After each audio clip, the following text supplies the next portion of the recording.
Bonjour mesdames et messieurs et bienvenue dans le Kick Parade 96 de la fin 2022. Salut Swan. Salut Erwan, bonjour à toutes et à tous. Alors, on vous avait prévenu depuis 2 semaines, on fait une émission un peu spéciale, à savoir qu'on va pas faire le top 10 et les nouveautés. Là, on va regarder un petit peu 2023. On a repéré des campagnes qui nous donnent un peu le frisson. On va vous en parler avec les infos qu'on a, évidemment, c'est encore à compte-gouttes. C'est juste plus pour vous avertir qu'il y a ça qui sort et peut-être que ça peut vous intéresser. En tout cas, nous, ça nous intéresse. Et en deuxième partie d'émission, on va répondre à des questions que vous nous avez posées durant les 2 derniers Kick Parades. Et donc voilà, et donc ça fera une émission, tout ça. Et ben on va commencer, tiens, en 2023. D'ailleurs, n'hésitez pas à nous dire ce que vous attendez en 2023, évidemment. Hein. C'est un peu fait pour ça aussi, cette émission. Hein. Est-ce que vous êtes d'accord avec nous ou pas et certainement qu'on a oublié des trucs, parce que sinon l'émission elle dure 3 heures, quoi. C'est une sélection, voilà. Ce qu'il faut comprendre, c'est que, un peu comme ce vous avez proposé l'année dernière, c'est que voilà, nous, il y a des projets qui nous ont fait un petit peu de l'œil. On va vous en parler aujourd'hui, mais évidemment, on peut pas être exhaustif, sachant qu'il y a aussi beaucoup de projets qui n'ont pas la force de frappe que, Oui, voilà. Qu'on pas de que ces com, en fait. projets-là. Donc, pour l'instant, on a soit très peu d'éléments, soit bah, en fait, on sait même pas qu'ils existent encore. Ben, c'est Donc, ça. Et on on en a pas verra mal en temps déjà. et Hein. en heure. Alors je vais commencer avec Nova Roma, qui est un city builder. On a essayé de catégoriser un peu les jeux pour pas que ça soit trop chaotique. Je crois que c'est le seul city builder, parce que toi t'en as pas des city builders. Non, c'est vrai que c'est un genre que je connais assez peu. J'ai pas trop de gens dans mon entourage qui apprécient ce style-là, donc j'ai quelques lacunes dans le domaine. Moi j'adore les city builders. Alors c'est Nova Roma, donc qui va être en campagne quelque part en 2023. On vous donne pas les dates, même s'il y en a, parce que c'est tellement fluctuant. Je vous en dirai 2-3 peut-être, où je suis quasiment sûr, mais des fois il recule de 4 mois, donc c'est pas la peine. Donc dans Nova Roma, vous allez construire Constantinople. Donc Constantinople, c'est la capitale de l'Empire romain d'Orient. Hein, on va faire un peu d'histoire. Parce qu'il y a un moment donné, l'Empire romain s'est divisé en deux. Il y avait l'Empire romain d'Occident et l'Empire romain d'Orient. Et Constantin était l'empereur de la Rome d'Orient. Et il veut construire Constantinople, qui est une ville mythique de l'Empire romain, en tout cas de l'Empire d'Orient. Et donc là, vous allez l'aider à construire cette ville. Donc, ressources, placement d'ouvriers, mais aussi vous pouvez faire des courses à l'hippodrome. Vous avez tout un tas de choses pour gagner des points de victoire. Et alors pourquoi je l'ai mis, outre le fait que c'est un city builder et que je trouve la période cool, la période historique, c'est que c'est aussi l'auteur de Endless Winter, voilà, que j'ai reçu il y a quelques semaines maintenant, quelques mois on va dire, enfin 2 mois, et j'adore Endless Winter, je trouve que c'est une immense réussite. Et donc c'est le nouveau jeu de cet auteur, donc c'est Stan Kordonski, oui, ou ski, c'est pas très facile à dire, qu'il me pardonne. Donc voilà, donc Nova Roma, ça sera sur Kickstarter au GameFound courant 2023, Kickstarter je crois. Et voilà, donc moi ça m'excite. Bah moi je vais vous parler aussi d'un autre projet qui commence à donner de plus d'informations petit à petit. Il s'agit de l'adaptation du Transperce Neige, donc la célèbre BD franco-belge qui a déjà été adaptée par Bong Joon-ho au cinéma Ouais. et très récemment dans une série assez médiocre. Et voilà, il y a un éditeur français qui se lance dans l'aventure, grande aventure pour adapter cette bande dessinée. Donc on est sur du coopératif mais pas trop. C'est à partir de 3 joueurs. Un joueur va jouer on va dire le dirigeant du train qui est dans le wagon de tête et les autres doivent coopérer pour monter une rébellion et tenter de lui prendre sa place. Mais ce qu'il faut savoir, c'est que bah, une fois la place prise, en fait, elle n'est disponible que pour un seul joueur. Donc c'est coopérer, mais Ouais, finalement coopérer pour doucement. qu'un seul s'en sorte. Et du coup, ça retranscrit bien, en tout cas, on va dire la thématique de la bande dessinée, qui est plutôt bienvenue sur du jeu de plateau, surtout effectivement avec ce style de gameplay. Ça rappelle Donc, juste le concept vite fait de la bande dessinée. voilà, donc en fait, l'humanité s'est éteinte pour une grande partie, en tout cas la civilisation, et il ne reste plus qu'un train extrêmement long qui voyage dans une terre couverte d'un hiver hivernal, d'un hiver éternel. Et à l'intérieur de ce train se trouve dans le wagon de queue les classes pauvres, et sur le wagon de tête les classes dirigeantes. Et donc du coup, on va suivre les péripéties de ces classes défavorisées qui vont monter une rébellion rébellion et tenter de regagner le wagon de tête pour prendre la place du chef, en fait. Et voilà. Et donc du coup, voilà, ça va être un peu l'idée derrière ce jeu de plateau à rôle secret, puisqu'évidemment, la bande dessinée va évidemment parler de lutte des classes, de privilèges, etc. Donc c'est pas aussi simple et c'est pas aussi manichéen que les gentils contre les méchants. Ce qu'on peut dire en tout cas sur le projet, c'est que c'est vraiment fait par une équipe de passionnés qui sont extrêmement réactifs. Je vous invite à rejoindre le forum sur SeaWorld, sur lequel en fait l'auteur partage énormément d'informations sur son projet, sur les soucis d'équilibrage, et c'est très très participatif. Donc ça c'est un vrai bon point pour le jeu. Le fait que ce soit un projet français, c'est très bien aussi. Après, il faut quand même, je mets un petit bémol sur le fait que ce soit quand même une équipe qui est relativement jeune, qui a très peu de jeux de plateau à son actif, et là il s'attaque quand même à un sacré morceau. Ouais. Voilà. Après sur les autres points, bon bah voilà, le gameplay pour l'instant il n'est pas encore complètement finalisé sur un équilibrage, donc il prévoit pour mars, mais je pense que peut-être que ça sera un petit peu plus tard dans l'année. Et puis, bah voilà, il y a toujours ce frein de 3 joueurs minimum. C'est toujours très difficile de réunir 3 joueurs pour sortir le jeu régulièrement. C'est vrai. Donc, à voir ce que ça va donner. Mais en tout cas, l'idée derrière le projet est plutôt intéressante. Alors, on va aborder les jeux d'exploration. Là, il y en a plusieurs, hein, parce que c'est un genre qui nous plaît à tous les deux. Je voulais commencer par Galactic Renaissance. Donc, c'est un jeu français également. Ça sera assuré par Matago, hein, qui va de plus en plus sur les campagnes à financement participatif. C'est du 2-5 joueurs pour le moment, il n'y a pas de solo. Et c'est Christian Martinez qui a fait ce jeu, qui est également l'auteur de Inis. Et donc ça serait une variation de Inis. Dans Inis, vous devez explorer des terres inconnues et puis rencontrer des peuples, d'autres cultures. Et bien Galactic Renaissance, c'est un peu la version science-fiction de ça, puisque vous allez parcourir le cosmos et découvrir de nouvelles cultures extraterrestres. Donc voilà, ça a l'air chouette. Après, faut voir comment ça tourne, évidemment, hein, comme d'habitude. Mais en tout cas, moi, je l'avais pris parce que j'aime beaucoup. Moi, j'adore la science-fiction et j'aime beaucoup les thématiques de différences culturelles entre des races extraterrestres. Comment peut-on communiquer avec des races extraterrestres? Bon, je pense pas que le jeu aille aussi loin. En tout cas, ça me fait toujours kiffer les jeux d'exploration galactique où tu dois rencontrer de nouvelles cultures. Je trouve que c'est toujours une thématique très intéressante. Galactic Renaissance, donc prochainement en campagne. On va enchaîner avec un jeu dont on avait parlé dans les news il y a 2-3 semaines, je crois. The Elder Scrolls Betrayal of the Second Era, donc de tes copains, Chip Theory Game, puisque tu viens d'avoir Too Many Bones, dont on va tourner bientôt un premier tour. Vous allez voir la tronche de Swan. Enfin, ça y est, au bout de 2 ans, il se met devant la caméra. Il se dévoile. Voilà. Donc, Elder Scrolls, qu'est-ce qu'on peut en dire pour résumer? Donc, The Elder Scrolls, ça va être une adaptation en jeu de plateau de l'univers développé dans le jeu vidéo. Alors, je dis bien de l'univers, puisqu'en fait, il va traiter d'une époque qui est évoquée dans les jeux, mais qui n'a jamais été adaptée dans les jeux, puisque tous les jeux commencent à partir de la 3e ère. Donc là, on va adapter celle qui est avant. Donc, on connaît un petit peu l'or à travers les ouvrages et les discussions qu'on peut avoir dans le jeu. Donc ça, c'est un très bon point. Moi, je vais être très clair, hein, je pense que c'est le projet que j'attends le plus cette année. Parce que Chip Theory Game, ils ont déjà fait leurs preuves. C'est quand même des jeux d'une profondeur très très riche, qui sont vraiment bien pensés. Donc j'ai vraiment hâte de voir la finalité de ce projet. Après, pour moi, le petit défaut, c'est que qui dit Chip Theory Game dit matériel de très grande qualité et donc matériel très cher. Aïe. Et vu les ambitions qu'ils ont pour le jeu et, à mon avis, le prix de la franchise, eh bien, j'ai peur que ça pique un petit Ça peu va faire mal. le porte-monnaie. Voilà. Ça va faire mal et puis il y a souvent pas de VF chez eux. Hein. Alors là, ils se sont associés donc dernièrement avec Lucky the Game, donc qui ont adapté Too Many Bones et qui ont adapté leur dernière campagne qui a été proposée sur GameFound, dont on a parlé dans Kick Parade il y a 2 semaines, il me semble. Par contre, là, ils ont déjà annoncé qu'ils seraient sur la campagne de The Elder Scrolls. Voilà, donc la version française sera proposée en même temps que la version anglaise. Voilà. Bah, moi aussi, j'attends énormément ce jeu.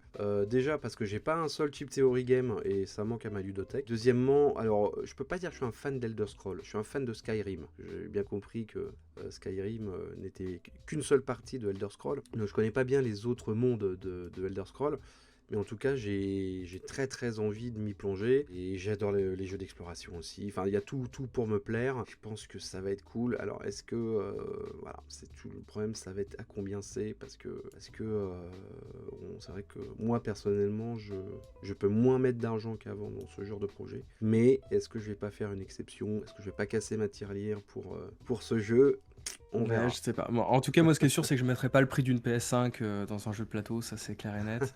Mais après avoir, parce que s'ils prévoient ensuite de le sortir en boutique, ça peut valoir le coup de prendre la boîte de base et puis de prendre les extensions Petit à après, petit, plus ouais. tard. Parce qu'en gros, ce qu'ils ont semblé annoncer, c'est qu'il y aurait la boîte de base avec une grosse campagne et ensuite d'autres campagnes qui sont proposées dans des boîtes annexes. Donc Hmm. ensuite, à voir comment ils vont commercialiser ça. Parce que souvent, hein, all-in chez Chip Theory Games, si on prend le truc en néoprène, la big box, le machin, on est autour des 600-700 $ facile. Ouais. Clairement, je ne mettrais pas 600 ou 700 $, mais peut-être déjà la boîte de base, ça peut être un bon début pour commencer. Mais en tout cas, j'ai vraiment hâte de voir comment ils vont adapter cet univers. Et normalement, effectivement, tu pourras aller à bord de ciel, donc Skyrim dans le jeu, c'est prévu.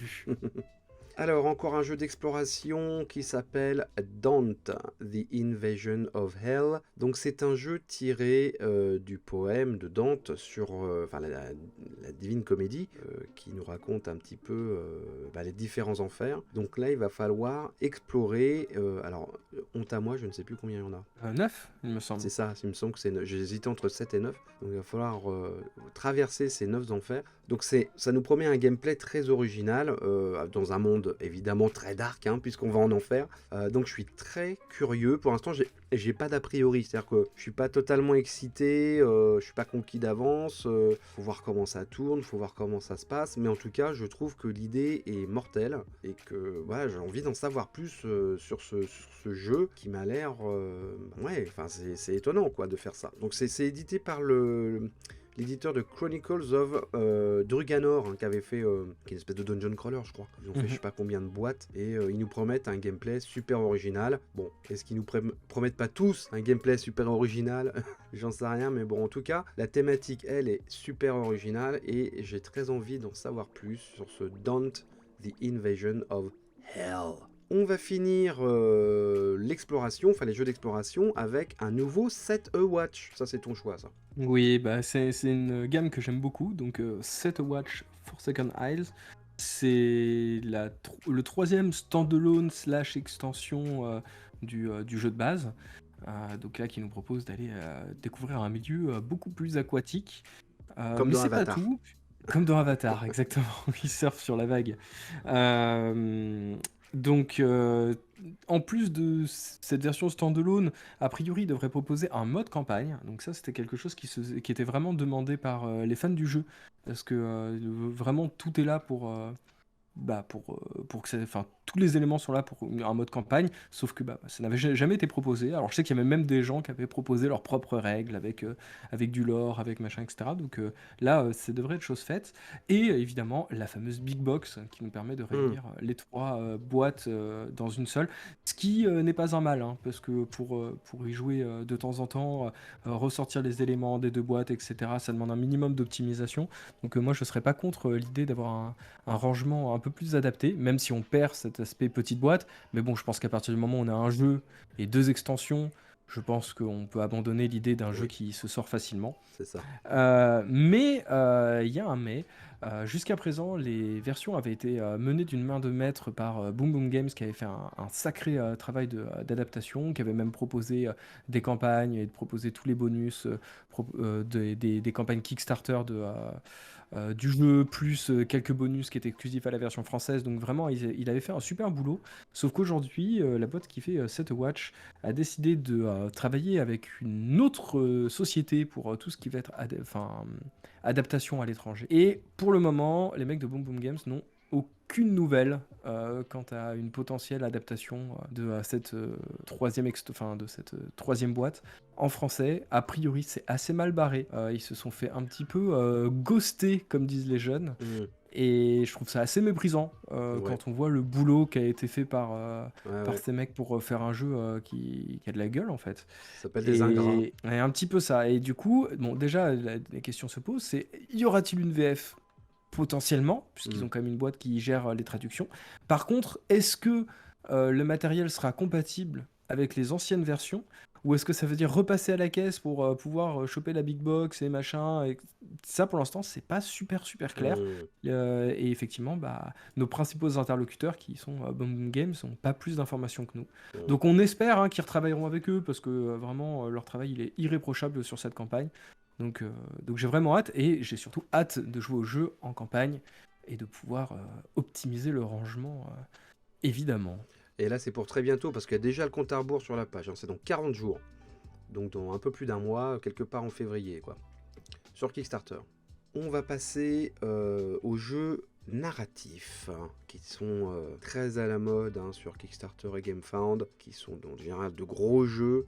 Là, je viens de recevoir My Father's Work. J'ai très hâte de m'y mettre dès que l'application sera en français. Il y a un petit raté, hein. Il y a eu un petit raté à l'allumage. Allez, on commence par Vampire the Masquerade Milan Uprising. Donc évidemment, c'est tiré de l'univers de Vampire the Masquerade, le jeu de rôle. Là, vous allez vous retrouver à Milan, et c'est surtout que ça va utiliser le fameux système Teburu qu'on a vu dans... comment ça s'appelait ce jeu italien là? Ça y est, j'ai un trou de mémoire aussi. C'était Karma. Bad Karmas. Bad Karma, c'est-à-dire que c'est un système qui passe par des applications, par une application, avec un plateau que vous mettez sous le plateau, un plateau électronique qui est relié à l'application, à la tablette, et qui vous permet de mémoriser tous les mouvements de vos personnages sur le plateau, en fait. Donc là, on est vraiment... c'est du jeu de plateau connecté. Alors là, on peut pas faire mieux pour l'instant. Moi, je trouvais que je l'avais essayé à SN, Bad Karma, je trouvais que ça fonctionnait plutôt bien, c'était plutôt rigolo.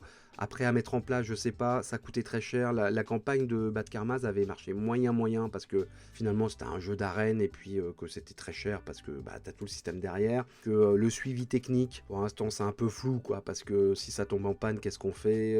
Bon, bref. En tout cas, ça fait partie des nouveaux systèmes des jeux de plateau, donc je trouvais ça intéressant de le mettre. Et puis, moi j'aime bien l'univers vampire.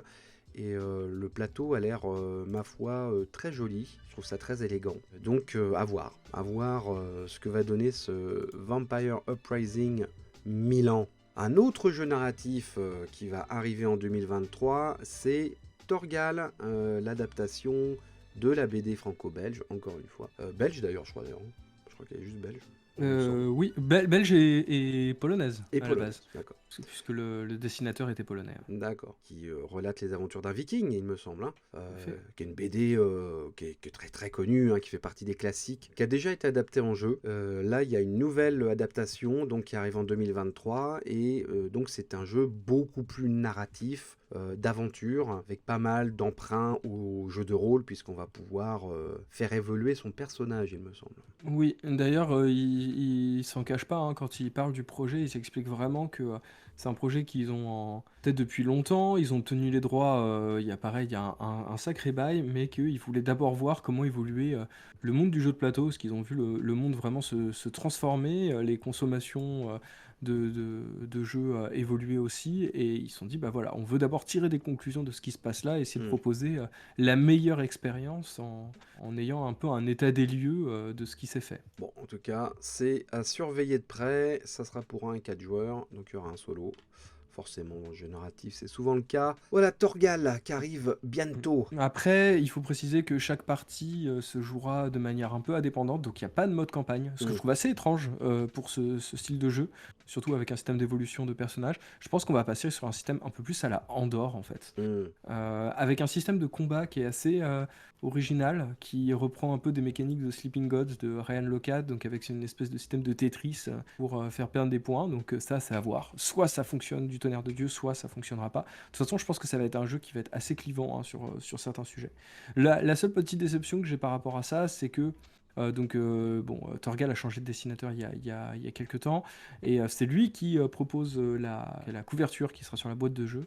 Mais voilà, c'est sa seule participation au projet. Je trouve ça un petit peu dommage, surtout quand on voit depuis combien de temps ils ont les droits, que voilà, les dessinateurs officiels finalement vont assez peu opérer sur les illustrations du jeu. Ça aurait été vraiment super chouette d'avoir des illustrations originales en fait. Ils sont peut-être trop chers. Ouais, probablement. Et juste pour info, hein, c'est l'auteur du jeu Robinson Crusoe. T'adores ça, hein, Robinson Crusoe. C'est pas mal en effet ça, hein. C'était un de mes premiers coups de cœur en jeu de plateau. Ouais, c'est chouette. Alors moi j'enchaîne avec Stone Saga, designé par Max Brook et Luke Eddy. Alors ce sont des gens qui viennent de FFG, qui ont bossé sur X-Wing, sur Legend of the Five Rings RPG. Et Luke Eddy, il a bossé sur Star Wars Legend, donc jeu de figurines. Et donc là, ils se sont associés pour créer un grand jeu d'aventure narratif dans un univers fantastique, on devine un peu néolithique. C'est un peu une préhistoire fantasmée. Et donc jeu d'aventure coopératif, il va falloir que vous fassiez survivre votre tribu, il va vous arriver pas mal d'aventures aussi, vous avez de la créature fantastique. Je suis très hypé par les peu de concept art qu'on voit sur BGG. J'adore la préhistoire, voilà, je kiffe. J'adorais Paléo. Pour moi, c'est un des meilleurs jeux coopératifs qui est sorti ces dernières années. Et donc, si c'est un peu dans le même esprit, avec de la narration en plus, je suis très hypé, très hypé par Stone Saga. Voilà, je pense que ça va être très bien. Bon, maintenant, je peux me tromper, hein, mais en tout cas, ça sent très bon. Et voilà, j'espère que je ne serai pas déçu. Enfin, si, j'espère que je serai déçu pour pas m'appauvrir encore cette année. mais en tout cas, ça me donne énormément envie. Et voilà, et ça arrive pareil quelque part en 2023. Et enfin, pour clôturer ce chapitre jeu narratif, on en avait un tous les deux. C'était Once Upon a Line, c'est pareil, c'est du jeu post-apo, ça. Enfin, pareil, non, c'est pas Oui, pareil, mais on va dire, c'est encore du jeu post-apo, jeu d'aventure, d'exploration, patronné par Lucky Duck Game, il me semble. oui, bah d'ailleurs, si vous êtes inscrit un peu sur des pages référençant l'actualité des jeux à financement participatif, etc., vous n'avez pas pu passer à côté, tellement la campagne marketing est extrêmement agressive Ah, ils autour sont de ce forts, Lucky jeu. Duck Game. Ah, c'est assez fou, c'est assez fou. Et donc dans ce jeu, hein, bon, vous allez suivre les aventures dans un monde post-apo. Après, la particularité, c'est qu'en gros, c'est sur des systèmes de jeux à gratter, en fait. C'est un jeu où, en fait, vos petits plateaux vont passer un peu comme, comme si vous jouiez à la française des jeux, voilà. Et ben, en fait, voilà, vous allez gratter, vous allez faire apparaître des mots, etc. Ça va vous permettre de récupérer de l'équipement. C'est avec Donc, Legacy alors. ouais, oui, tout à fait. Ah, Voilà. c'est d'ailleurs le Précisons-le. point qui peut faire grincer des dents, c'est qu'il va y avoir de l'altération de matériel, Eh ça oui. c'est évident. C'est-à-dire que dès que vous jouez une partie, et ben en fait vous avez une carte qui ressemble un peu à un énorme, un énorme plateau de jeu à gratter. Et en fait voilà, en fonction des actions des personnages que vous allez jouer, vous allez gratter des lignes et en fait ça va faire apparaître des mots et en fait ces mots vont être des mots-clés que vous allez pouvoir mettre dans vos personnages et qui vont vous permettre d'avancer dans l'histoire. Donc c'est un système de jeu qui est super innovant. Après, effectivement, bah voilà, c'est du matériel après que vous l'utilisez une fois. Alors il y aura des packs de rechange et comme le matériel n'est pas pléthorique, en fait, finalement, quand vous voyez le jeu sur la table, Oui, c'est vrai que c'est assez c'est simple. très minimaliste, hein. Mm. C'est vraiment minimaliste. Ce qui est un peu dommage compte tenu de la qualité des illustrations, de ne pas en avoir un peu plus. Mais d'un autre côté, ce qui fait que potentiellement on aura un jeu qui sera pas très cher et avec la possibilité d'acheter des packs de rechange pas très chers non plus. Mm. Après voilà, c'est un gameplay et une manière de faire des jeux qui a encore tout à prouver. Donc on n'y va pas les yeux fermés, mais en tout cas on En garde tout à cas, l'œil pour c'est voir oui, ce c'est qui va se intéressant. faire. Ouais. Faut Mm. regarder à quoi ça ressemble. Il me semble que ça devrait pas trop tarder, ça. Non, c'est vraiment c'est là début d'année. C'est Je pense qu'ils imminent. attendent la fin des fêtes et Mm. ça arrive très rapidement. On enchaîne avec les jeux de bâton, de bagarre. Moi j'ai un wargame que j'attends, alors je le prendrai pas c'est sûr, mais c'est Homeworld Fleet Command, mais parce que j'étais tellement fan du jeu vidéo Homeworld. Je trouve ça tellement génial.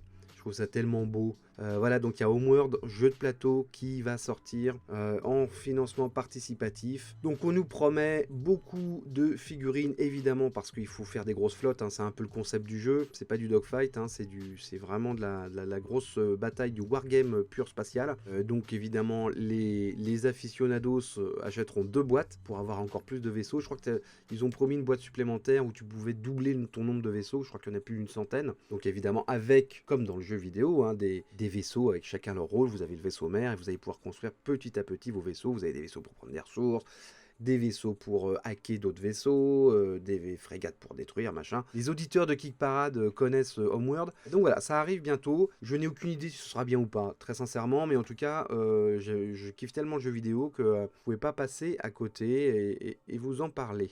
Et ça sera en campagne, hein. Ça sera en campagne. Oui, bah, du coup, on va passer sur de l'escamouche, grosse bagarre et qui dit grosse bagarre dit évidemment Dragon Ball. Donc je vais vous parler de Dragon Ball Z Duel Battle, qui est, un jeu qui est dans les tuyaux de, Yoka Baitsune, depuis très, très, très longtemps.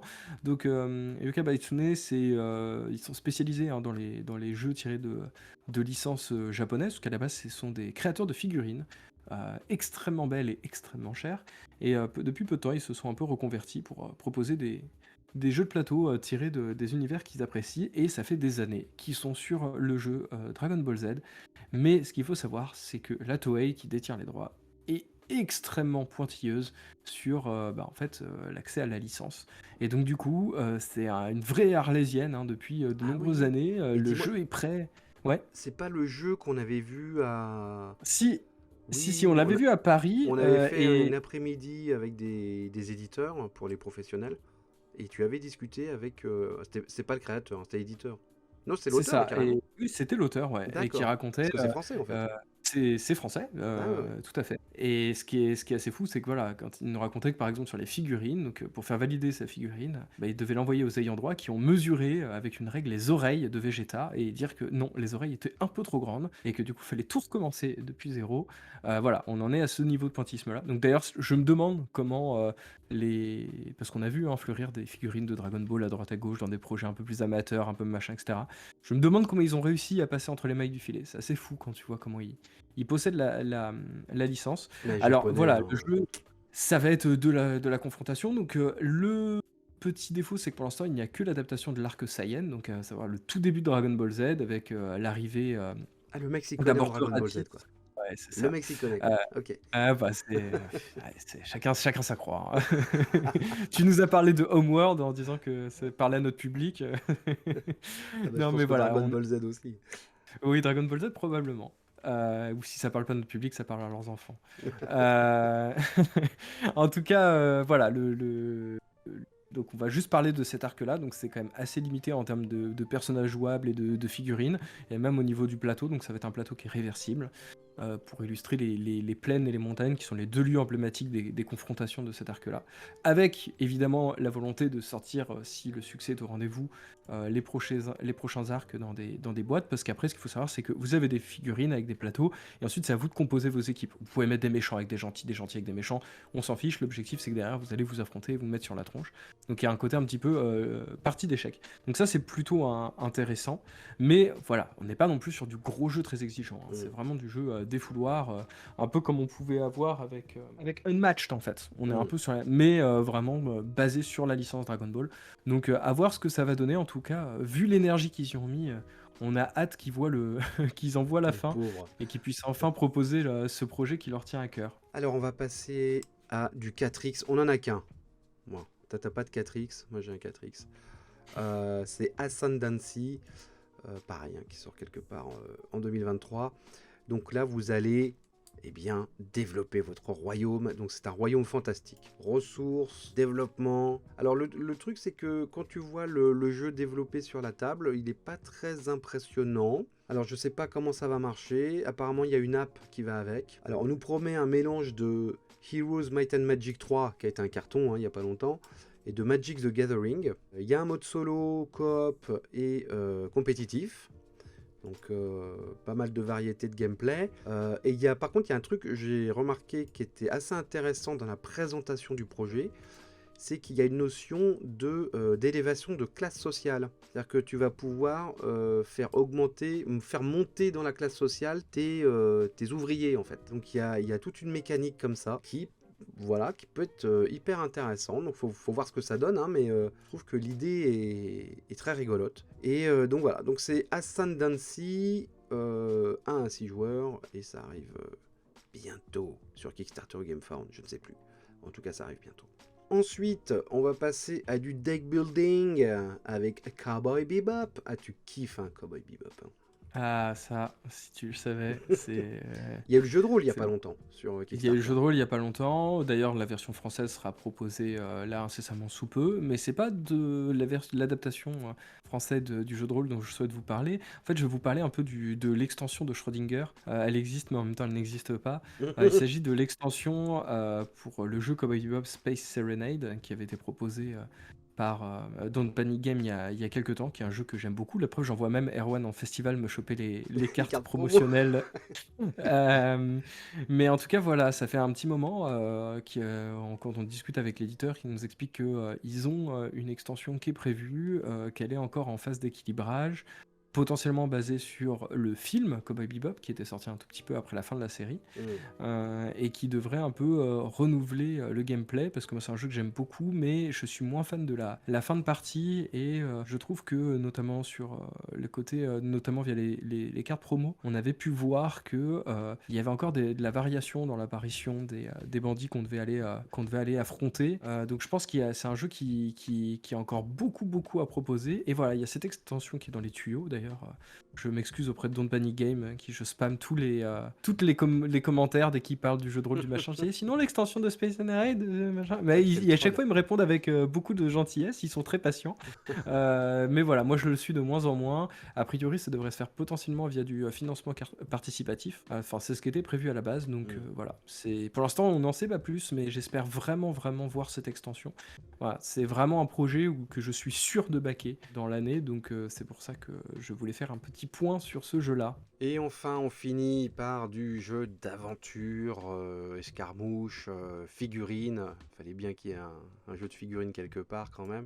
Évidemment. C'est Maladoom. Alors Maladoom, ça fait un moment que je suis ce projet. C'est Battle Systems qui fait ça. C'est une boîte anglaise. C'est ceux qui font Core Space. Et moi, j'adore Core Space. J'ai tout Core Space chez moi. Toutes les extensions, j'ai tout.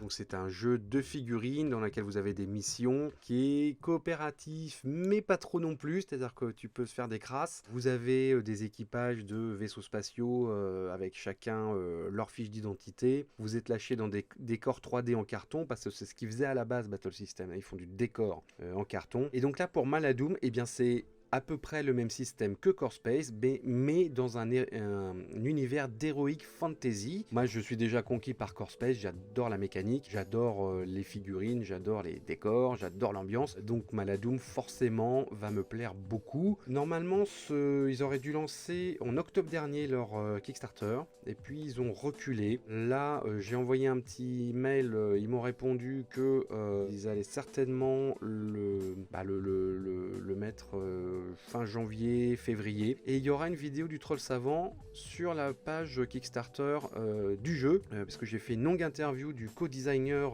John Collin, qui est très sympa, et qui est aussi le co-designer de Core Space, évidemment. Donc où il explique tout, la mécanique, l'univers de Maladoom, parce qu'ils ont fait un vrai univers. En fait, ça fait partie du même univers que Core Space, mais il est parti du principe que dans une galaxie, il y avait des civilisations qui n'étaient pas forcément au même niveau technologique. Donc, enfin bref, ils ont de grandes ambitions. Je pense que ça va pas s'arrêter là. Et donc, il vous explique tout ça dans cette vidéo, et il va un peu plus aussi dans la détail de la mécanique. Ça sera une vidéo doublée par mes soins, hein. Vous n'aurez pas de sous-titres à lire et vous n'aurez pas à comprendre l'anglais. Voilà. Donc, je la garde au chaud, je l'ai montée, mais comme la campagne a été reculée, bah voilà, je la sortirai quand la campagne sera en ligne. Donc Maladoom, avec des beaux décors, des belles figurines. Il y aura une tétrachée d'extensions comme d'habitude. Un Core Space, vous avez la boîte de base, mais vous pouvez dépenser 500 ou 600 balles d'extension pour aller avec. Après, c'est pas un jeu, enfin, vu ce qu'il y a dans la boîte, c'est pas un jeu démentiellement cher. Voilà, toute proportion gardée évidemment, hein, ça coûte un certain prix. D'ailleurs, Core Space, vous pouvez le trouver en boutique, hein, en version française. C'est distribué par Légion Distribution.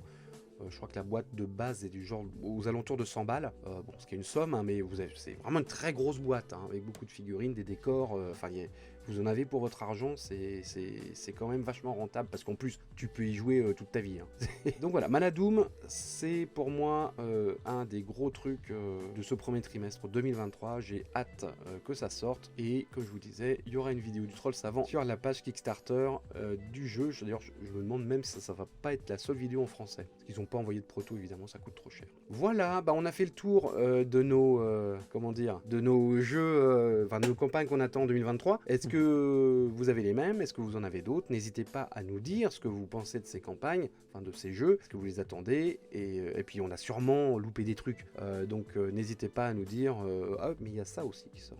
Et bien maintenant, mon cher Swan, je te propose de répondre aux questions des auditeurs de Geek Parade. Vous avez été quelques-uns, nous envoyer des questions ou des remarques. On avait promis d'y répondre pour cette émission spéciale. Et bien c'est parti. Alors d'abord on a Beach Please qui nous a envoyé une question. Avez-vous déjà backé un jeu que vous avez finalement regretté? Eh bien moi, j'en ai un. Ah, tu en as un. Moi aussi. Qui commence? Bah vas-y. Ok. En fait, au-delà même d'un jeu que j'ai backé, que j'ai finalement regretté, c'est-à-dire que moi j'ai découvert Kickstarter en fait à la recherche désespérée de jeux narratifs pour pallier aux jeux vidéo, puisque je passais beaucoup de temps devant les écrans. Donc l'idée c'était de trouver des jeux et de ressentir les mêmes sensations que devant un jeu vidéo mais avec un jeu narratif. Et en fait, pour l'instant, à une exception près, on va dire que le jeu narratif ne m'a jamais pleinement convaincu. En fait, souvent, c'est des jeux que je fais deux trois parties, puis finalement, je finis par me lasser, où je trouve que les règles sont un petit peu trop poussives, ou finalement, je m'aperçois que je m'amuse pas tant que ça. Et du coup, bah, au-delà, c'est vraiment tout un genre, en fait. Pour l'instant, le jeu de plateau narratif, pour moi, n'arrive pas à la cheville de des sensations que je peux ressentir devant un jeu vidéo. Donc, il y a des jeux comme ça. Là, dernièrement, je suis censé recevoir Etherfield de Awaken Realms, que je pense que je m'étais refusé de le faire, mais je pense que je vais le revendre directement. Ça sert à rien, je ne l'ouvrirai pas. En ce moment, je suis en train de faire la campagne de Tented Grey que je trouve intéressante mais perfectible. Le 7ème continent, j'aime beaucoup l'univers, mais le système de jeu pour moi ne marche pas du tout. Donc voilà, j'ai quelques projets comme ça. C'est pas des mauvais jeux, c'est juste que ils ne répondent pas à mes attentes.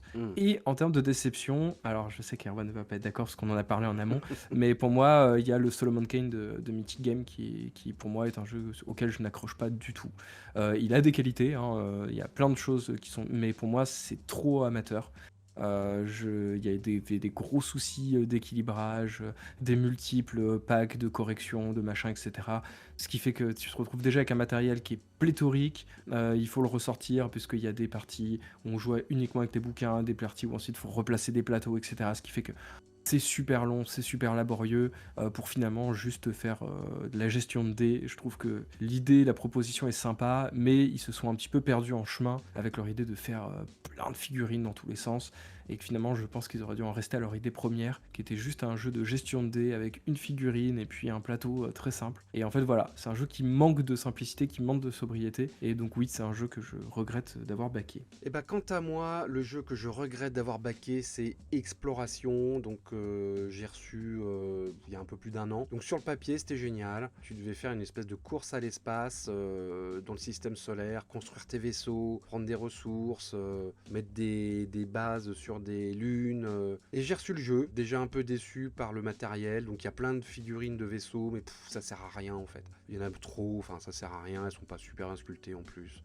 Je trouve que les cartes sont pas super jolies. Même le design général est assez décevant. Et puis alors surtout, c'est que la traduction des règles en français était une catastrophe, mais à ce point-là, c'est pas possible, quoi. Ils ont dû faire ça sur Google Traduction, c'était illisible. On ne comprenait pas, on était obligé d'aller sur les forums pour voir comment marchaient les règles. Même les règles originales, il y avait des gros problèmes, alors que déjà je crois qu'ils avaient 1 an de retard. Donc les mecs, quand même, ils ont pas été foutus d'écrire correctement un livre de règles pendant 1 an. Ils ont fait une V2, ils nous avaient promis de faire une V2 des règles qu'ils nous enverraient. Finalement, elle est apparue discrètement en PDF suite à un mail un peu péteux. Voilà, et le jeu, bah finalement, ça m'a dégoûté d'y jouer, même si le jeu en lui-même, l'idée était cool parce que tu avais tout le système d'orbite où tu propulsais tes vaisseaux, donc fallait calculer un petit peu, voir plusieurs coups à l'avance, tu pouvais faire de la bataille spatiale, donc c'était vraiment mes thématiques, mais non. Tu vois, j'ai fait 2 parties où j'ai autant joué que regardé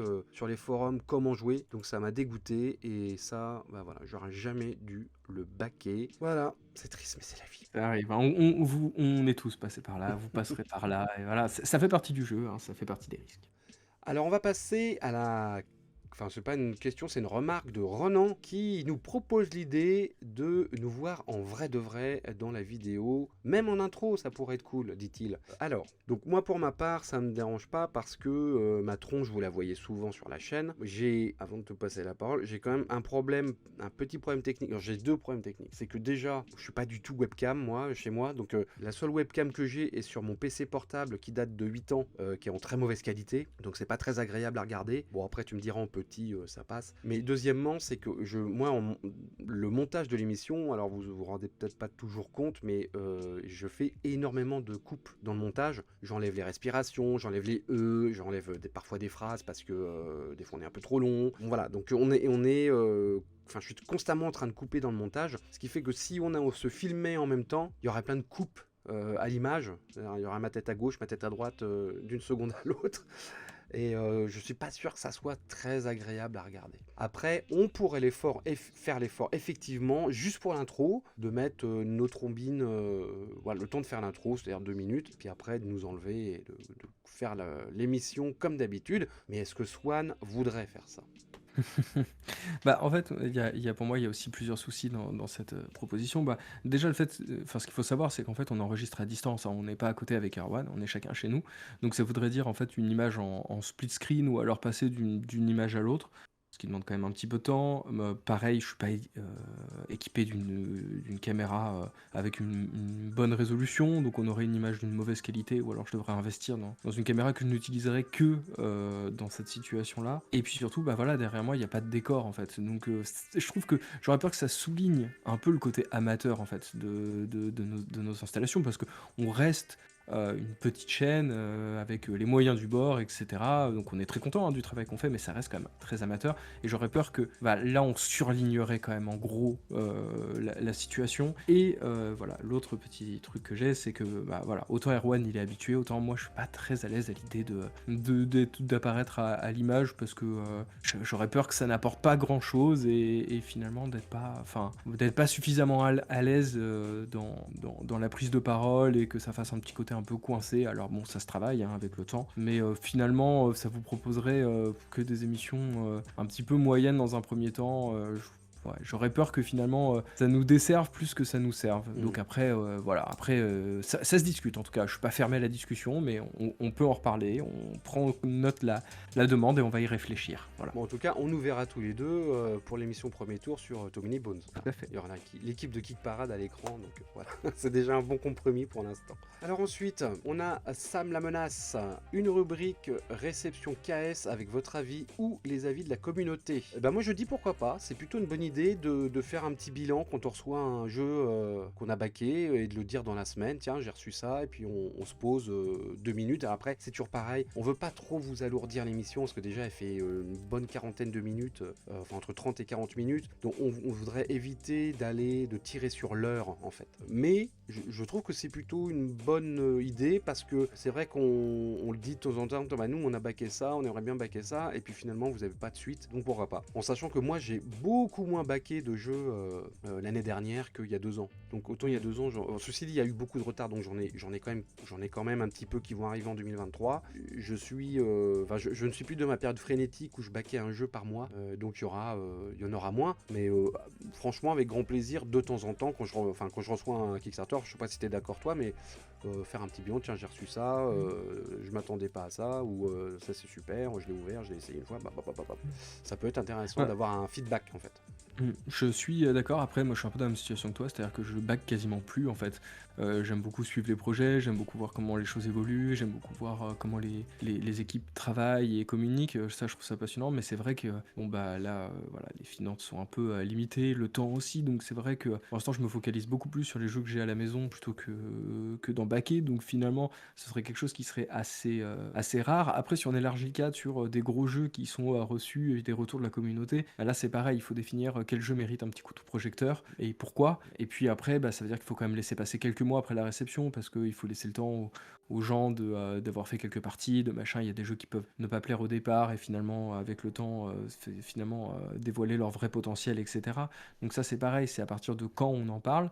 Vous avez noté quand même que sur les dernières émissions, on a fait un petit truc un peu de nouveauté. Donc effectivement, s'il y a des projets comme ça on va dire qui défraient les chroniques, on peut en parler, que ce soit des projets avec un énorme succès ou d'autres où c'est un peu compliqué. Là, on peut parler de la campagne de Jurassic World, notamment, qui est genre, ça n'en finit pas.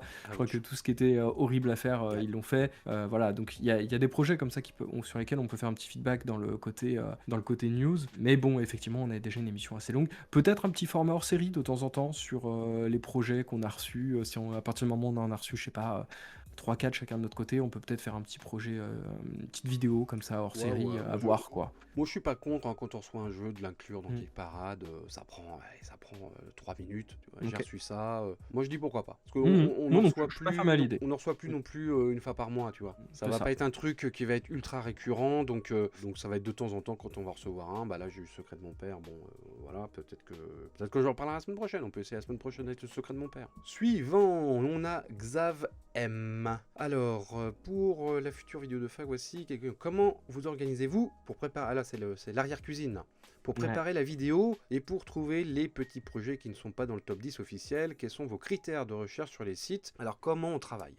Bah écoute, moi très simplement, hein, on enregistre en général l'émission le vendredi. Ça a changé en cours des années, mais là en ce moment on l'enregistre le vendredi. Moi je m'y mets dès le lundi. Je regarde un peu, déjà je fais un peu le ménage des projets qui sont plus dans le top 10. Je regarde quels sont les trucs qui vont arriver. Le gros boulot c'est le mardi soir parce que la plupart des projets arrivent le mardi soir. Donc il faut regarder les pages en détail. Moi j'ai le boulot en plus que c'est moi qui monte l'émission, donc il faut que je prenne toutes les bandes annonces, il faut que je fasse les scrolls des pages et ça prend énormément de temps. Par contre au niveau des infos, alors moi je pense qu'on travaille un petit peu différemment toi et moi. Moi je me contente de la page, je vais pas voir ailleurs. Je regarde ce qu'il y a sur la page, je peux aller voir un peu sur BGG, hein, mais je vais pas trop sur les forums, sur les trucs comme ça.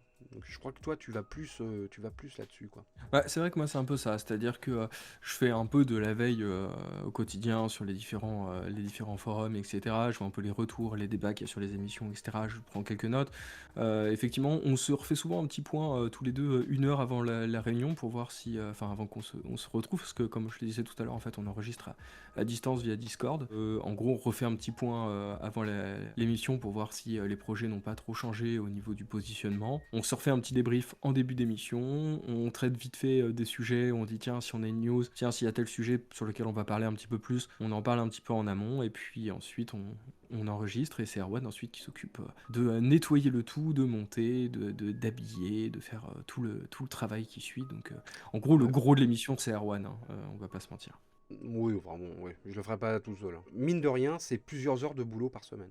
Et la deuxième partie donc du message, un petit rappel rapide des 2 ou 3 derniers gros projets qui se seraient terminés entre vos vidéos. Attends, il y avait une autre question il y avait une qui autre disait ouais, et pour trouver les petits projets qui ne sont pas dans le top 10 oui, officiel, quels sont vos critères de recherche sur les sites? Je vais commencer. En fait, comme je le disais tout à l'heure, moi je fais de la veille sur différentes plateformes.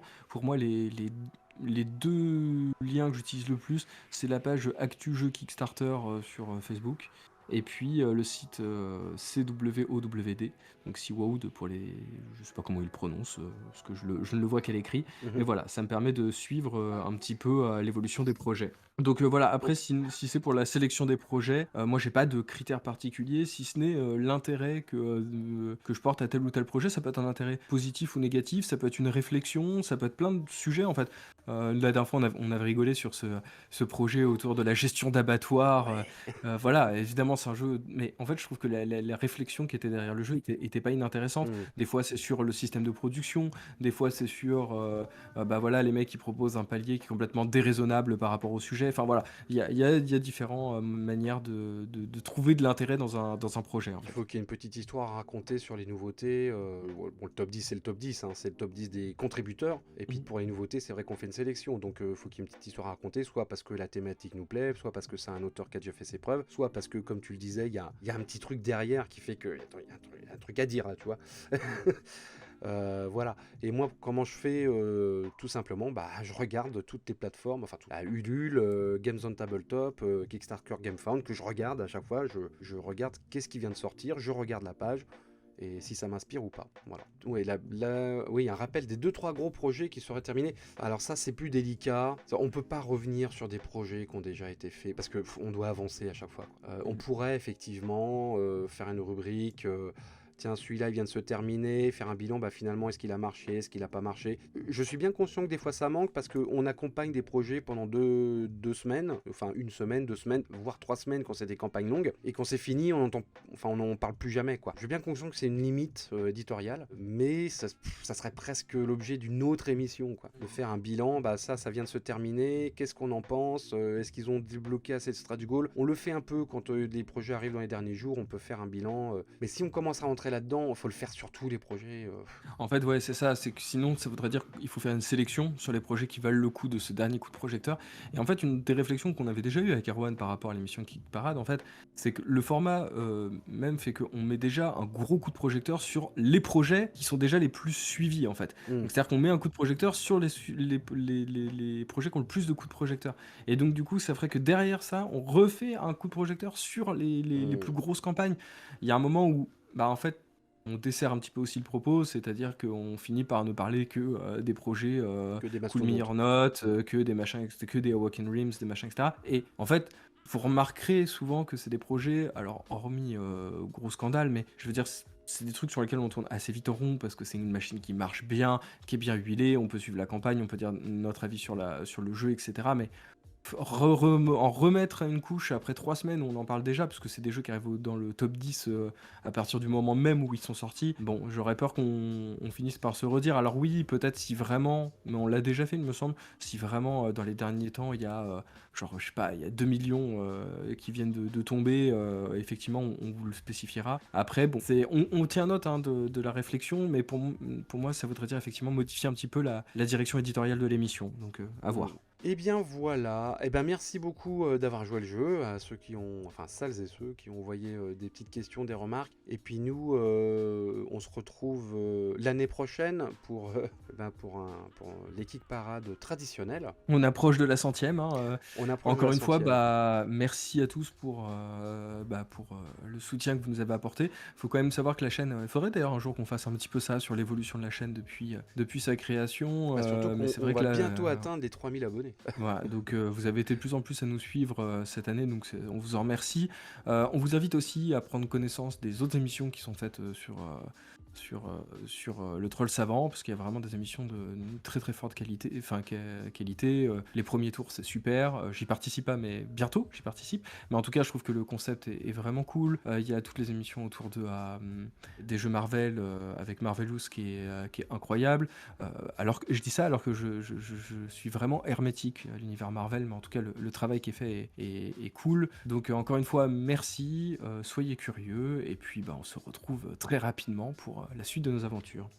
Exactement, bah, pour Geek Parade traditionnelle. Et effectivement, on arrive bientôt à la centième. Faut qu'on trouve un cadeau. Pour la centième. Ah ouais. On va chercher. Et bien, bonne fin de semaine et à la prochaine. Ciao. Salut à tous.